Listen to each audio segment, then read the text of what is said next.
Catarina Hansson reads from the tale of Oknytt and Grey Gnomes. Hi, my name is Catarina Hansson, and I'm an author, and I have written the tale of Oknytt and Grey Gnomes. And I'm going to read a bit of the start of the book. And the first chapter is called The Flight. Tora is out in the forest fetching firewood when she hears screams from her grandmother's cottage. She makes it back to the cottage just in time to see Grandma being carried away by a crowd of people screaming, "Witch! Witch!"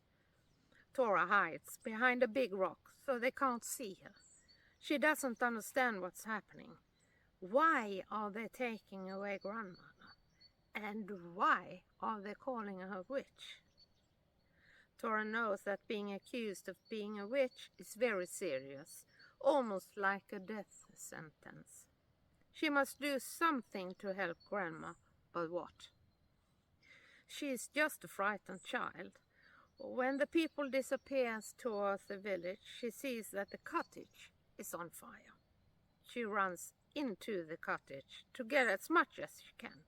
She takes some of her grandmother's books that tell her how to cure various diseases. She also takes some dry bread, a few pieces of dry meat, and an old sweater.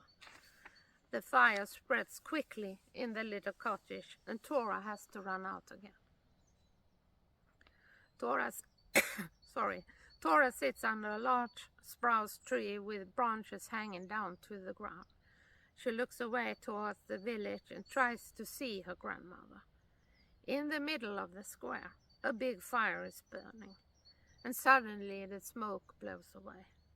Now Tora can see her grandmother, in the middle of the fire, in the midst of the flames. But the smoke comes back and Grandma disappears again.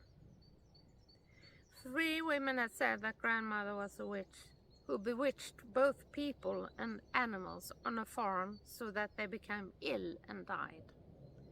They claimed that a drow, an evil spirit, had told Grandmother to let her 3 ravens fly around the farm 3 times and crow.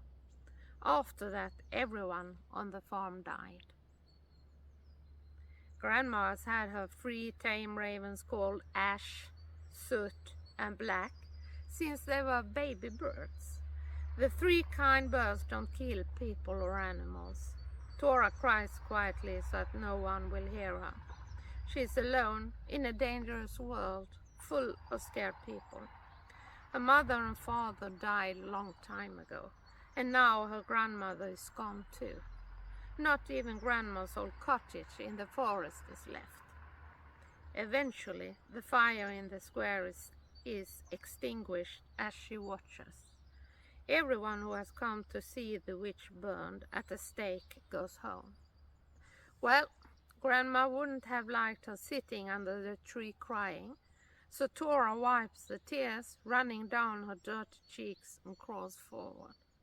She picks up the bag holding the only thing she owns and goes back to her grandmother's cottage, where she has lived for the past 8 sun turns since her mother and father died of fever.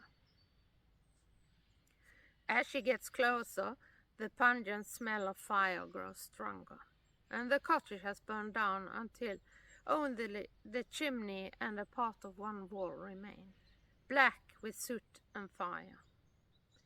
Smoke is still coming from the warm ashes as Tora carefully walks around what is left of her home. "Grandma, it's Tora. I know you can hear me.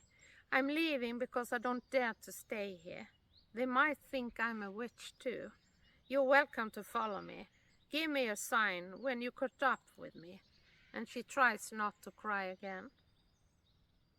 After saying a quiet goodbye to her grandmother, Tora goes into the forest, stopping occasionally to listen.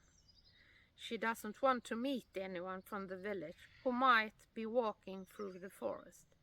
Then she might end up in the fire, just like Grandma. When she gets further into the forest, it becomes difficult to walk. Heavy branches hit her face, and she must bend down all the time, sometimes even crawl forward. She thinks she sees a shadow following her, but in the dense soft moss she walks silently through the forest, and the only sounds are the wind blowing in the trees and the birds singing. Tora is tired and sits down on a rock to rest. She takes out a piece of bread and looks in between the trees as she eats. Now she sees something, large and grey, a little way away. She tries to see in the dark forest. Yep, there it is again. At first Tora is frightened, but then she recognizes the animal. "Come on, wolf," she calls gently, and the wolf raises his head and listens before walking up to Tora. "Oh, thought you were gone, beloved wolf." She buries her head in the wolf's warm, soft fur and cries. And that's how the tale of Oknytt and grey gnomes begins, about the girl Tora and her adventures in Northernland. And you might want to read it yourself now. Bye.